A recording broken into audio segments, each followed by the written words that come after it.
Okay people, so it's Saturday. Just turned on my Uber app. It's very quiet. Normally on a Saturday it's like bling bling bling. I don't know why, but it's first Saturday of September 6th. Everyone got paid the weekend before last weekend, and a lot of people were out last weekend. Last weekend was busy. This weekend seems to be very quiet. Very quiet. There's a guy walking in front of me who I picked up the other day actually. It's crazy. Obviously he lives on the same road. Well, but yeah, busy. So no busyness. I need busy. Saturday, not used to not having my app bleep off like this. Hope once it starts bleeping, getting the jobs coming through, that the money's good and it's continuous.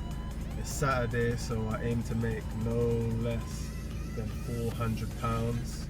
Yesterday was Friday, it was still a bit quietish. Still managed to make 388. It was weird because I said I ran out of driving time, but when I got home after updating my app, said I had 1 minute left. Sitting there eating, and it was beeping off, giving me another job, but I didn't go back out for that. I mean, at 1 minute I could do as much as I want. I could do a trip to London with that 1 minute left. But yeah, I just home, tired, turned that off. So today, I'm gonna let you know. I'm gonna try to see if I can record some trips and some talks with people as well. Yesterday I had a talk with one girl. She's going on a second date with someone. We had a good talk. At the end I told her, I wanted to start recording content and things like that, and she was like, oh, I should have turned the camera on for this conversation. It was a good one. She asked me, do I have a relationship podcast? I was like, nah, but I got other podcasts coming out, so yeah, you lot watch out. I'm also gonna have, my podcast is about education, so my first podcast I did is with a financial advisor, and he's teaching people the best things to do with money, how to put money, how to build wealth and all that sort of stuff for even the average person like us. You know what I mean? Where we should put our money, best way to get a house and all those sorts of things. Just financial literacy, teaching us the things they didn't teach us in school about money that will greatly benefit us.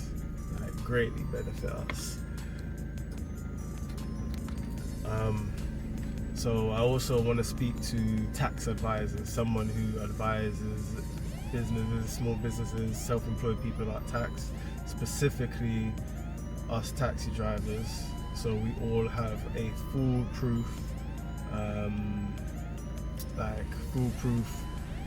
agenda, like a foolproof list of what we need to do and what order we need to do it in order to file our taxes, knowing what is tax deductible. Like, I know that my fuel is tax deductible because I use it towards a business, but is the food that I buy every day tax deductible?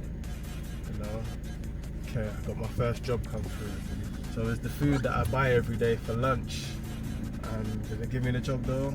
Once you get a job here, and obviously it's got a match of you as well. See, someone else got the job before me. It must be that quiet, someone just clicked on it before I did. I clicked on it in 2 seconds, someone must have clicked on it in 1. And I'm on Wi-Fi still, so mine should be quick. But yeah, a way for us to file our tax returns with ease, what is tax deductible, what's not, all the different types of things that we can charge on our business. I hear we could charge driving clothes and shoes on our business, do you know what I mean? Which is nice, because I realise when I'm using my trainers and stuff, sometimes they're very uncomfortable driving throughout the day. I wish I had a pair of shoes that was much more comfortable. I wish someone else would buy it for me. Still got to buy out your own money, but it is tax deductible, meaning that you won't, when it comes to your tax bill at the end of the year, you will be able to take it off of your tax bill. So say you got to pay £1,000 in tax, and you bought £200 worth of driving gear, clothes, shoes and all that sort of stuff, some gloves, whatever, then your tax to pay will be £800 because those are tax deductible. Buying your own car, paying for a car monthly on finance or whatever is tax deductible. So being a taxi driver is a good way to get yourself a new car. A lot of taxi drivers go for big expensive cars. I don't know why. It's pointless, very pointless. Again, you want to be driving something that is a workhorse. You're going to put a lot of mileage on your car. I've had this car for a year now, but I've only been using it as a taxi since December. It's now September, so that is technically about just 9 months really. It's been 9 months, you might as well say like 9 full months. At the end of September it'll be around 10 full months. So after 9 full months, I bought my car at just under 42,000 miles. It's now 67,500 miles.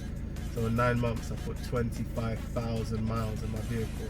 If you really want to do that on your new Mercedes E-Class, whether it's tax deductible or not, you'll be able to pay off your E-Class within a year or two if you're good with your money, you know, because you could definitely bring in, I mean, I bring in about £1,000 a week doing taxi. You could definitely bring in more. I work about 30 hours a week doing taxi. If I did more, if I did 10 hours a day, 70 hours a week, it'd be a good couple grand, but it will take a lot longer than the 70 hours that I put in. Like, you'll be putting in extra hours of idle time and eating lunch and all that sort of stuff. You would end up working maybe 80 plus hours. So I just clicked on that one right away, saw the minutes, clicked on it, let's see if it matched me. Did I get the job? All requests taken. It is dog eat dog world right now. What's going on? You're gonna give me this job? 10.60 for 20 minutes. It's not the kind of money I want. It's not the £40 an hour money. I think I got this one, the way the app's reacting. It's weird. It's not doing anything, but you can just kind of tell. Yeah, I got it. Annoying, not really the one I wanted, do you know what I mean? But it is what it is. But yeah, remember, the car is for a job. It's got to be a workhorse, do you know what I mean? It's got to be a workhorse. You don't want an expensive car to fix when things go wrong as well. Because when you're putting 25,000 on in 9 months, things are going to go wrong. Right now, I need to, my DPF, my engine management light's been on for like a good month or so, like a good month or so, and maybe 2 months, and I haven't got it sorted as yet, because it's an expensive job. I took it to the shop. They're telling me the new DPF, because my car's a 21 plate, the DPFs, they're not really aftermarket ones made yet, they're not good quality, so they want to charge me £2,400 for a new DPF filter. That's not even including the labour of fitting it. That's just buying the filter from Vauxhall, and that's ridiculous. So I've been looking around. I've seen it aftermarket. I was just gonna buy that. My mechanic says it might only last 1 year. I'm like, well, for £800 to last 1 year, I'd rather do that and make a whole year's worth of money, and then I can sell the car. What's going on, people? About 2 hours into my Saturday shift, £69.34 clocked. I think I'm just over 2 hours, so it's less than £35 an hour. Not exactly happy with that, but got myself a £10 tip. £10 tip.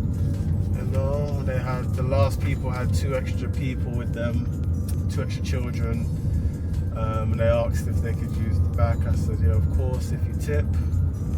So to use the extra 2 seats, they tipped me a tenner, and that worked. That turned a £12 journey into a £22 journey, and obviously all your tips are tax-free and you get to keep them.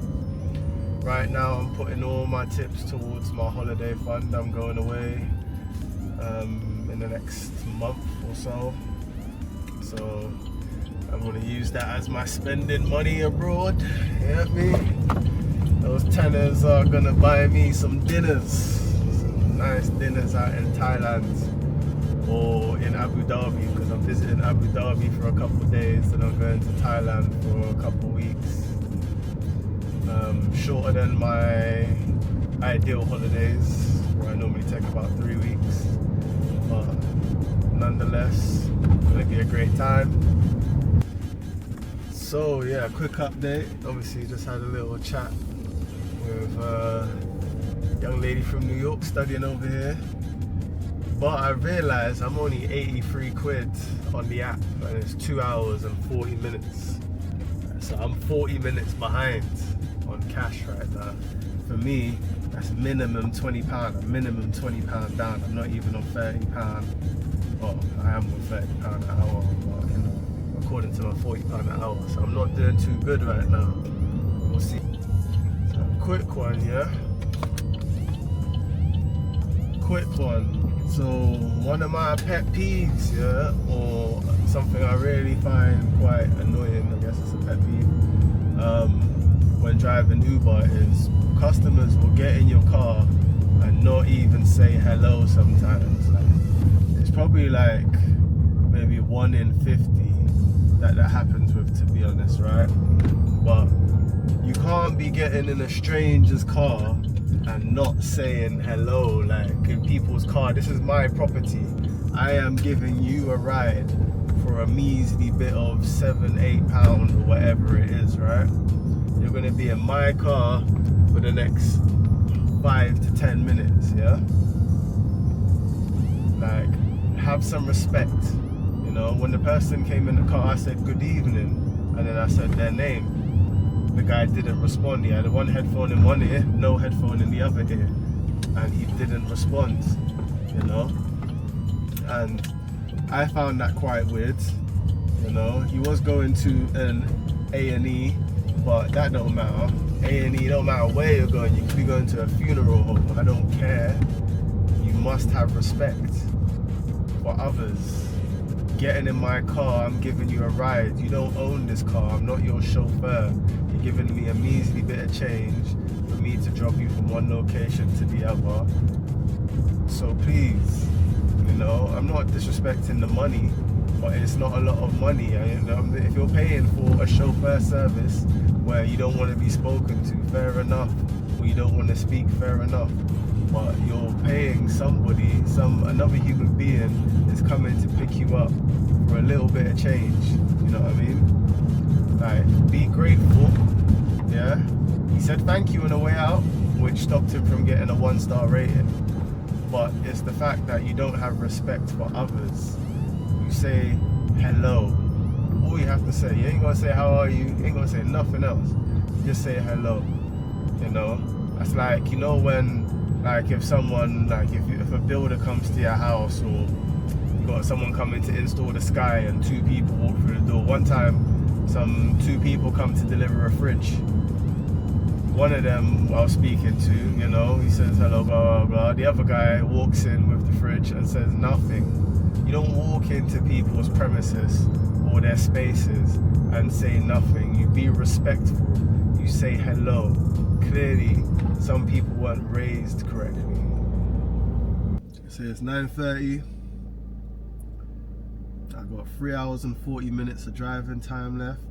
Made £251. Eating a 7 fried chicken wrap from Tesco's. Just dropped off somebody. Doing my Duolingo Spanish lesson.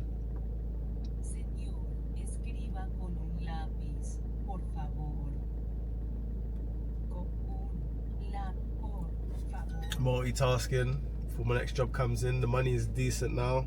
On track for the 400 tonight. It's good. It's good. Look at this place. Sutton Court. Amazing. Just dropped off some passengers here. Man like a criminal lawyer Douglas and his posse. We had a great conversation about crypto. Told me he invested in crypto. I told him he's a criminal lawyer, been one for many years. He said he had a moral dilemma when he was younger about representing pedophiles, and I instantly liked him even more.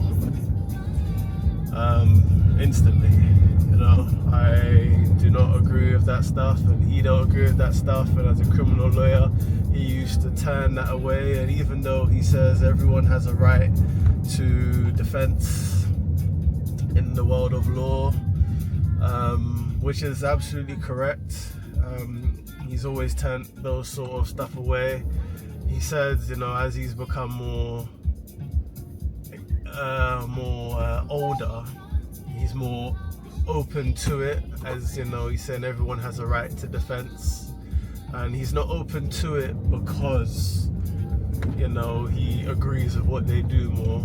He's just open to it because, again, it's part of being a lawyer. It's what you're meant to do. You're meant to represent any and everybody, you know.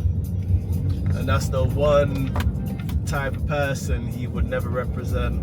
And that's probably the same with me, you know. I probably would have an issue with a baby killer, but I probably would represent them even if I thought they were guilty. But if it was someone who is a PD, they would never get represented by me. He was a very nice guy, very well educated, very proper talking, as they say, talks very well. But we spoke for a good 30 minutes on a journey while his three friends in the back, I don't know if they're friends or what, it could be his wife and their friend and another couple. But yeah, very interesting, intelligent. We had a great conversation. He's invested in XRP, he's invested in Chainlink, he's invested in Bitcoin. What else? He said some real shitcoin names as well, a couple of those. But he said it's a gamble. He said he's willing, you know, he would just love to see them times 10, times 20, times 100. But unfortunately, he put his money into it in January. Right now, crypto is very high. It had its low point this year, and that wasn't in January. In January, it was very high. He invested when it was high, and he, you know, he's held, which is great, and he's willing to hold even longer. He is looking like he's probably in his 50s, late 50s, if maybe even hitting 60, I'm not too sure.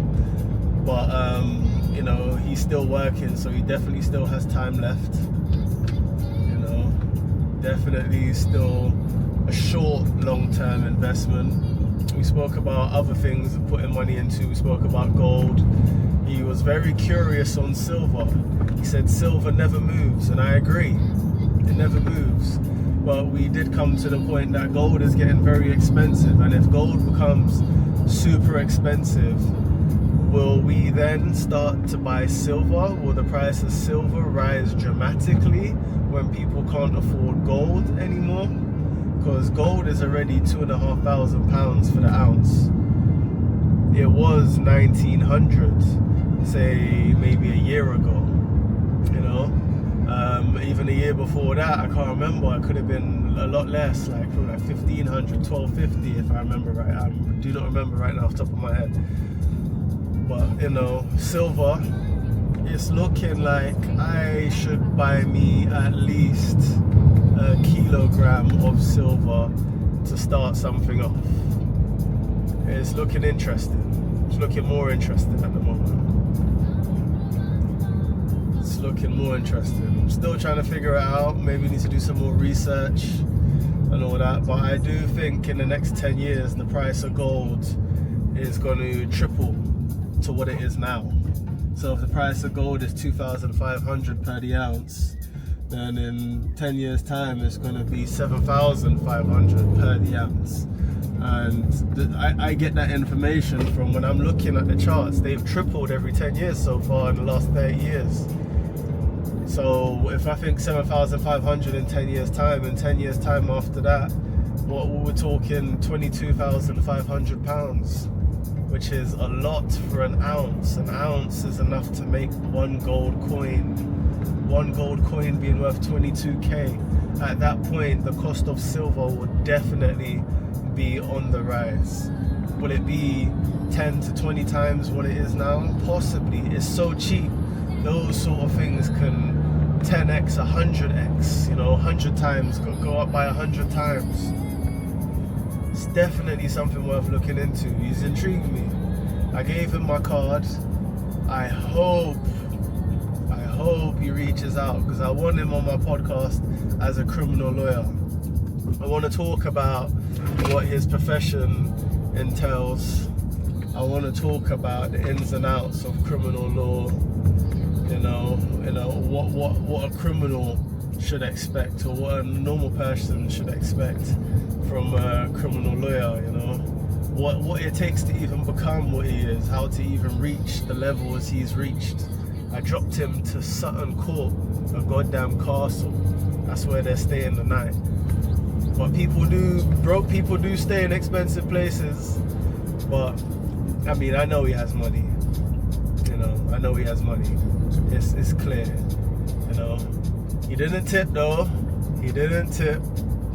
Today's been slow for tips. People be terrible at tipping. I'm not happy with that. I need to figure out a way to get everybody to tip, or at least put a tip in everybody's minds. But yeah, big up Douglas though. I'd love to sit down and talk with him further. He even said it on the way out of the car. He was actually a little bit drunk when he got in the car, but the conversation sobered him up, because he wanted to really talk about certain things. He wanted to really pick my brain on things, and I wanted to pick his brain on certain things. And yeah, man, I'm telling you, you can really connect with people by finding that common ground. Everybody, that 75-year-old Indian man in the room, that 22-year-old young white lady in the room, that 43-year-old black woman in the room, that 78-year-old Chinese man in the room. You can always find common ground. It doesn't matter what race or what age, there's always common ground that you connect on. So it's 2 in the morning, Saturday. I'm not technical like the others that like to say it's Sunday morning. It's 2 in the morning on Saturday. Been working since, that sounds stupid now. Working since 2ish on Saturday. I guess it's 2 a.m. Sunday morning. Now I've got to be technical, because it sounds stupid to say I work 2 till 2. It's not the same day. Anyway, till I'm tired. I've done 10 hours shift, made £425 and 38p, plus £10 cash tip in my pocket. I think I probably made about 20 quid digitally of tips.